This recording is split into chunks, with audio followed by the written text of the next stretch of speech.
here with Kids Time, and we are on a C-130. Well, thank you. Hey, thank you guys. Make sure you come back when we open the new park. Okay, we will. Iden, what should we go learn about some more big airplanes? Yeah. Let's go. Let me go in the car.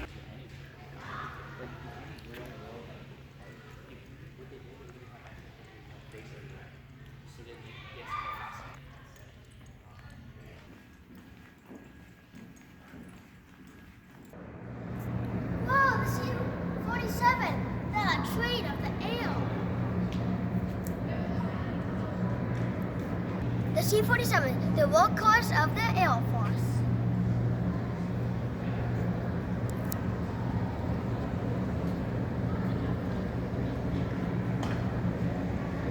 Pilots in these aircrafts used to drop candy down to kids below, known as the candy bomber. Of course, we couldn't talk about the most famous, except the B-24 bomber. One of the most famous bombers in the USA. Of course, everybody hated bombers, so they had to protect them with these. Now this right here is the actual remains of a turret that was recovered from a B-24. But this aircraft, his great-great-grandma actually worked on some of these, and as a Rosie Riveter to build these. And I think she also worked on the B-17s. In fact, speaking of B-17s, should we go see if they have one? Yeah. Well, let's go this way. That's what his great-great-grandma used to do. And finally, the B-17. You can't forget it. This is what my great-great-grandma worked on.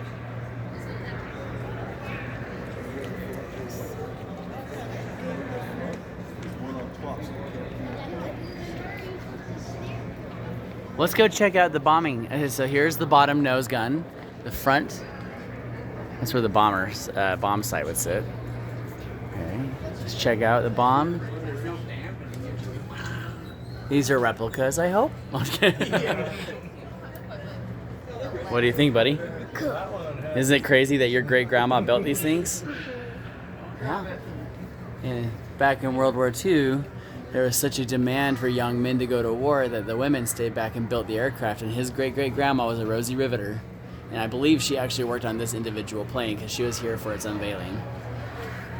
Actually.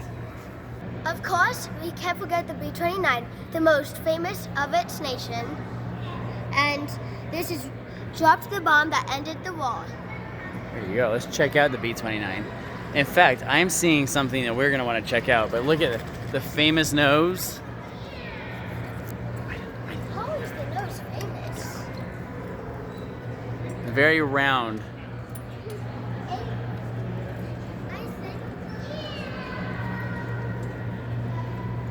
This is huge. How they built it? This is from a lot of use. These are Replicas. replicas of the atomic bomb that dropped on Japan. Trinity bomb replica. Was that in the inside of it? That was. Crazy. This bomber right there in those doors. Do you know the name of the airplane that dropped the first bomb? The B-28? It's the Enola Gay. It was a B-29. Close. Crazy. Of course, the cute B-25. This one had a bunch of machine guns on the front.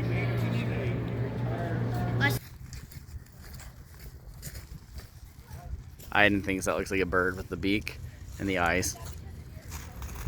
I bet you guys can't guess where I'm sitting in. Where are you, Iden? The B-1B-1 Lancer. That's right, guys. The bombers from World War I and World War II is pretty cool, but we have to talk about this one too. And what is it? It's the modern day bomber that we use still today. The B-1B Lancer. This thing is supersonic, has like these multiple jet engines, and this thing, you have to climb a ladder, which comes in right here to get to the cockpit. They have canards right here. The landing gear bay. And they drop missiles. Yeah, they have an internal weapons bay over here. This is your landing gear bay. And these things in the front are called canards. It's a swept wing strategic supersonic bomber. Iden, come stand right here so people can see how big this thing is. I am tiny compared to it. But there's one bomber still used today. Was a result of the Cold War. It's very big and it was nuclear capable. Should we go see that next bomber? Yep. Let's go check it out. What do you think it is, guys? Comment below before we go there. Iden, do you think you can guess what it is? Don't say it. I bet you can. It's huge. Part of the name is Stratofortress. He sees it now. Let's go check it out. 5B1B. Oh, I like its name, 7 Wishes.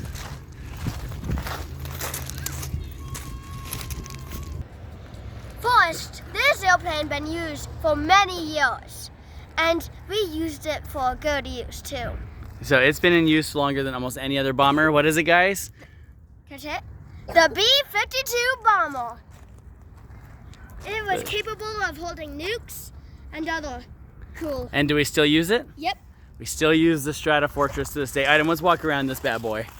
Look how long the wings are. The wings are so long that it has 4 landing gear on the bottom, and they still have landing gear on the side just in case they tilt while landing and take off. That way they don't get an engine strike. If the airplane's this big, I'd be like this big. Even smaller. Look at this. So yeah, I believe these pods are for aiming or detecting targets. They have their... Those engines are. Yeah, they have 8 engines, 4 on each wing. Heidi, go crawl under the landing gear so they can see how big it is. Yeah? Yeah. Look at this thing.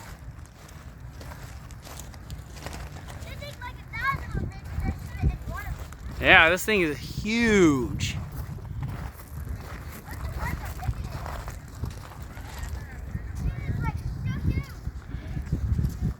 It is absolutely so huge. Yeah, it can hold a wide range of ordnances. The cockpit has room for the pilots. There's more than one pilot. There's a targeter, radar person. This thing's got everything. And can't it hold like tanks and stuff? No, it's not. It's not a. Yeah, the C-130. Yeah, the C-130. Now the reason why we started this video in a C-130, guys, is traditionally C-130s are not bombers, but with the new ordinances that the U.S. is making, with the pellet-based missiles, where the Rapid Dragon, and the Moab, which is in outside nukes, our biggest bomb today, right? The C-130 is capable. Isn't that one that has actually been in battle? I don't know. It's old for whatever it is. So guys, that's a C-130 over there. It can tanks, missiles. Well, the C-130 isn't tank capable, but it's small vehicle capable. The C-5 and the C-17. It fit about 80 people in it. Yeah, they can carry a lot of people. So right there, the reason why you don't see jet engines on things like a C-130, like you instead of B-52. Because they could get shot down. Well, they also need to be able to land on rough runways, and some of these engines can suck in things like rocks and pebbles, and so they needed a C-130 that can land on more rough stuff without the engine sucking things into it. So yes, C-130 is traditionally a carrier aircraft where they can carry things. They have landed these on aircraft carriers too. Isn't there one that is even bigger than this? Yep, there's a C-5. Tank. Yep, C-5s and C-17s can. The tank's about, I don't know, 10 feet wide. Yeah. About 20 feet tall. Yep. So guys, tall, like- Iden, go stand by the door of a C-130 really fast so we can see how bad that puppy is. So not quite the same, but technically can be used for some bombing runs. Guys, Iden and I had a blast teaching you guys about some of the large bomber-based aircraft of American history and our modern use.